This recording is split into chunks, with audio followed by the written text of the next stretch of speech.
বাহির হতে শ্রীরামকৃষ্ণ ছিলেন সাধারণ মানুষ, তিলকমালা কিছুই নাই। তাকে দেখলে সাধারণ থেকেও অতি সাধারণ মনে হতো।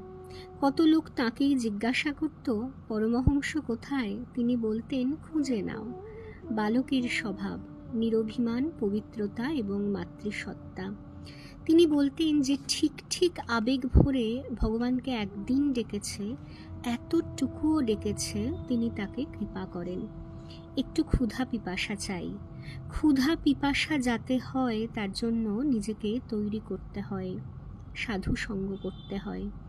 সাধু সঙ্গের গুণে ঈশ্বরে অনুরাগ আসে, তার জন্য ক্ষুধা পিপাসা হয়, তখন ভজনে তৃপ্তি আসে। ঠাকুরের জীবনে দেখি তিনি কেঁদে কেঁদে ডাকছেন, দেখা দে। আবার গঙ্গার ঘাটে মুখ ঘষে ডাকছেন, মা দেখা দে। ভোজনে ক্ষুধা না হলে ডাক্তারের কাছে যাই। ভগবানে ক্ষুধা হওয়ার জন্যে সাধু সঙ্গ চাই। নামে রুচি আনতে হলে সাধু সঙ্গ চাই। তার নামে রুচি হলেই হয়ে গেল। সে যত পাপী বিষয়াসক্ত হোক, নামে রুচি থাকলে ভয় নাই। ঠাকুরের কাছে গেলে ঠাকুর এই ক্ষুধা বাড়াতেন। সেই জন্যই ডাকছেন, ওরে তোরা আয়। সাধু সঙ্গে ভগবানের ক্ষুধা নিষ্ঠা হয়।